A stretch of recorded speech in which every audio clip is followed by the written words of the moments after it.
Welcome one and all to gaming news. Yes, Mickey Mouse is not here.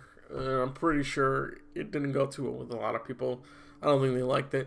So I'm not going to be doing that voice. I'm just going to be talking as myself from here on out. Now, I know what you're thinking. What the hell is going on? Why does he have an Xbox thing right there on his screen? Isn't he just a PlayStation fanboy? Isn't he just like PlayStation stuff? Well, there are some PlayStation games that are actually on here that, well, were released. But I'm going to be talking about this because I saw this and it was absolutely incredible what they were able to do and kind of show. Xbox is showing that, you know what, they want to come up. They want to come up in the world. They want to do something different. And they're going to do something different. And I think this is great. This is a great thing for Xbox. This is a great thing for the industry as a whole. Now, one thing I guess that they're showing right here, which I didn't actually get to see at first, is that they developed a new way method for people to play these games. People who are not capable of basically holding a controller. And so they created these different methods for them to actually be able to play games and make it easy for them to do so. That's kind of one of those things that you're actually seeing there. There's another one that they developed that they're able to actually use in order to play these video games, and it's really incredible. And I mean, seriously, I mean, what more could you really ask for?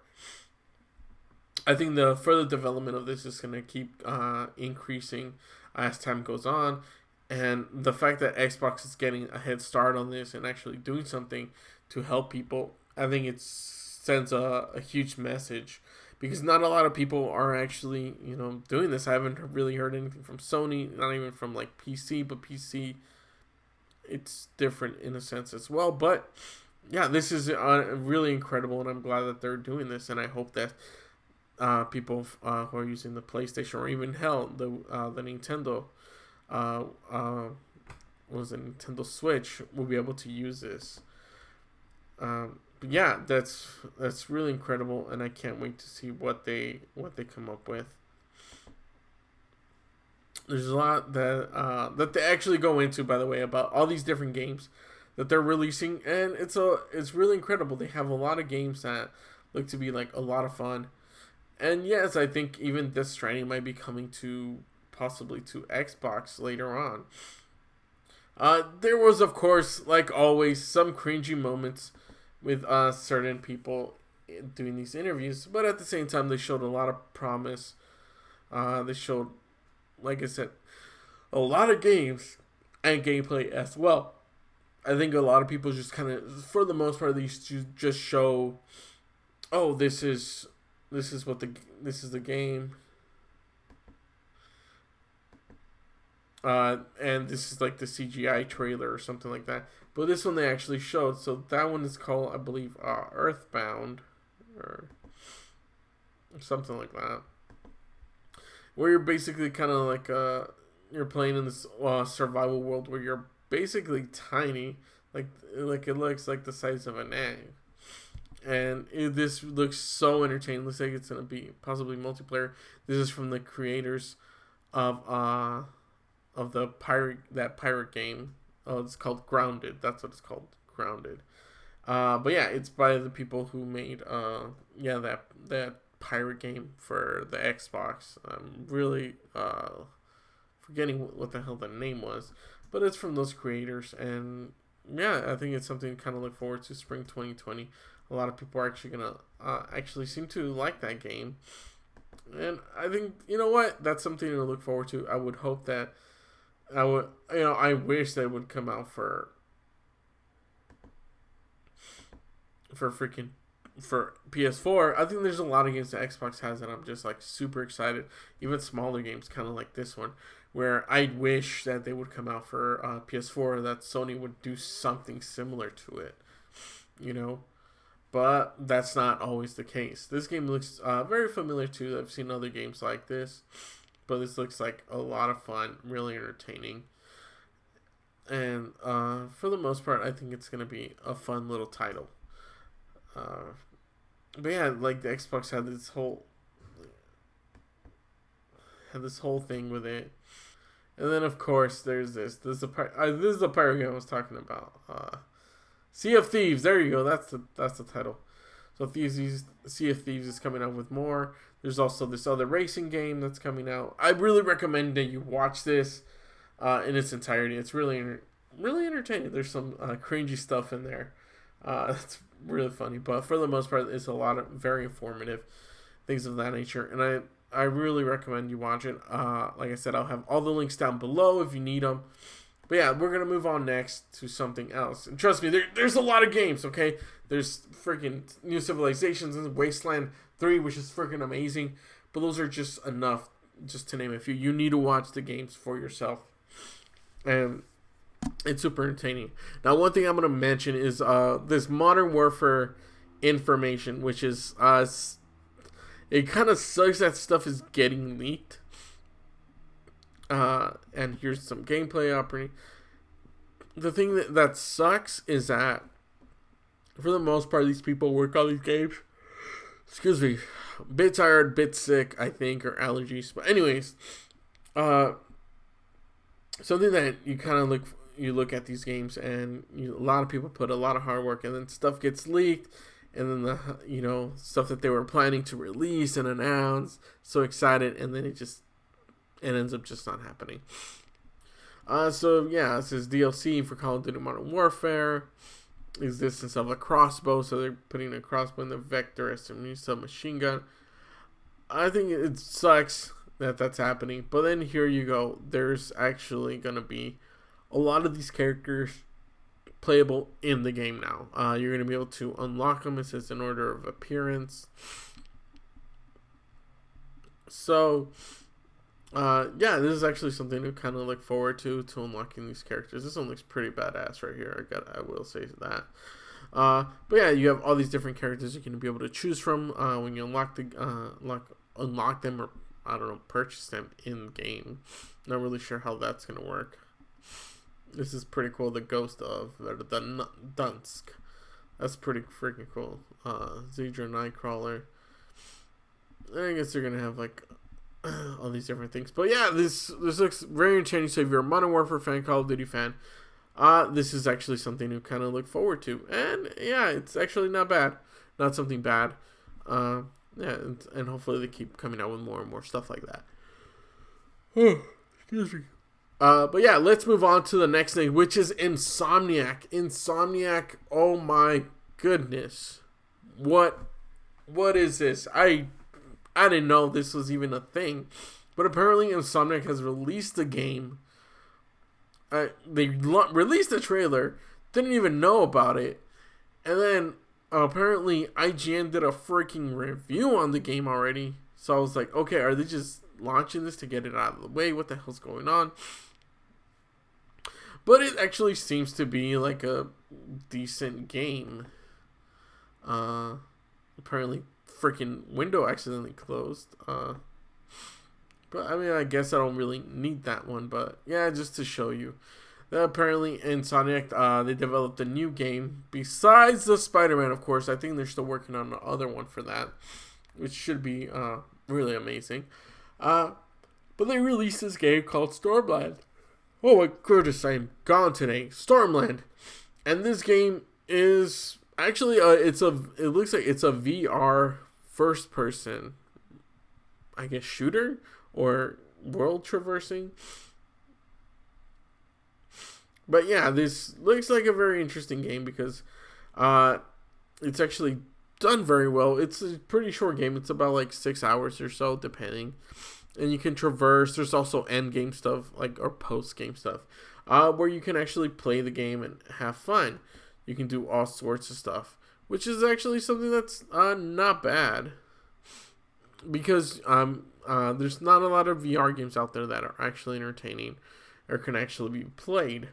This one seems to be a lot of fun. IGN apparently reviewed it, saw the gameplay footage for it, and yeah, it seems to have like a lot of things of what I guess people might kind of enjoy from it.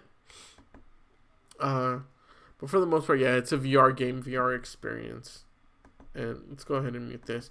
And they do kind of a good job of explaining of what the game is. Apparently, the guns have the weight. You move with your hands, apparently, to traverse. So instead of, like, I guess, the Joy-Con. So I'm guessing that if you do this, you're going to run. And you can climb pretty much anything. That's what they said, that you can climb anything. And for the most part, they gave it, like, a 7.8. So ridiculous. I hate the points, the 0.8s and all that garbage. But yeah, it's a 7.8. Or an 8. Say it's a freaking 8. This is ridiculous. But yeah, it looks like it's a fun game. A lot of people might actually enjoy this, especially like VR. I'm not aware of the price, so I mean, it depends on you of how, you know, how much do you think you're willing to pay for a game that's only about, you know, about 6 hours long, but it is VR experience. So if you have a VR, you know what, you may want to actually get this. Even if the price is maybe $40. I don't know if it is, like I said, but yeah, it is a very entertaining game. Looks like there's going to have a lot of gameplay mechanics, a lot of fun iterations, and there's stuff to do. But for the most part, it could be possibly repetitive, but if you're into that kind of stuff, I think this is a game that you might really be into. And yeah, that's basically the end of this game, Stormland. It's not really, I guess, too much to go into, but yeah, that's basically it. Now let's move on to this, which is Death Stranding. I've been wanting to talk about this. I was going to do a video, short little video, to talk about Death Stranding, and I'm like, you know what, I got to do it in gaming news, and just kind of get it out of the way. There's been a lot of things going on with Death Stranding, like reviews with saying good, then saying that it's bad. But the thing is that Death Stranding is just kind of a complex type of game. There's a lot of games that, of course, that, you know, you do missions from point A to point B. However, this one, of course, has variations on that where it's like from point A to point B, but also you can go to point C to deliver something else. There's all these different points of interactions and traversing, which is similar in a way to these open world RPGs where you can do whatever you want, explore whatever you want. However, there is the complexity of the items that you're carrying can get damaged, so it's in your best interest to get there as fast as possible and as safe as possible, and depending on the equipment you have, that can help you along the way. Now, the game does get complex at times, and there are things that actually you get to unlock, like this color thing that I actually have right here. That is because I had no idea this was possible. I was playing the game, I had not gotten to this part, and I was like, you know, tweeting at Hideo Kojima. He posted something about like, what's your favorite way to travel? I really like the motorcycle. It's amazing. It gets you there much faster and safer. But I really wanted to be able to customize it and change the colors. And then lo and behold, turns out you're actually able to. When you get to a certain part of the mission, of the main story and campaign and everything, you'll actually be able to choose a variety of colors. I don't know if all of these for my selection, but yeah, I was able to have a wide selection of colors, and I can't believe it. I can't believe it because I actually wanted to have the bike of Akira. Now, if you don't know who Akira is well, this anime where a vehicle is red. I'll probably post a picture here. But yeah, it's super amazing and super exciting. I really wanted that, and they actually have that in the game. Lo and behold, right? Asking you shall receive. But yes, this is something that I'm just super excited for. The game itself, like I said, it is complex in the sense that, you know, traversing through things can damage your equipment. And you have all these different things, you know, to kind of avoid, whether it's the Death Stranding, the BTs, or whether it's the rainfall, the timefall, which can destroy your gear. And of course, their campaign. The story is incredible, is very story driven, and is very impactful. I will say that. There's times where I was just like, oh man, this is just an emotional time. There's a lot that happens in this game. I have not passed it. I'm still in the second map because it is gigantic. It is a gigantic world. There are 3 different maps, and I have yet to explore or finish exploring the second map, and haven't even gotten to the end of the game. which I'm super excited, super stoked to to get to, which is I've been playing nonstop. And since I've been kind of sick or allergies and just feeling so horrible, I kind of been able to get that and play that on Twitch, which I have a link down below if you want to take a look. Videos there as well. So yeah, that's basically what I think about this. This Stranding is just simply an amazing, complex game. That's not for everyone, but it is a lot of fun. But yeah, thank you all so much for watching. For more videos, click down there. Don't forget to like, comment, share, and subscribe. Like I said, I really do appreciate it. I appreciate everything that happens here. I appreciate everyone, supporting my channel. Thank you for the 106 subscribers.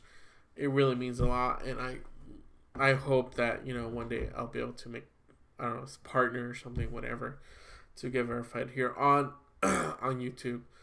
But yeah, we'll see what happens down the road. It's a long road ahead of me, and I'm just looking forward to it.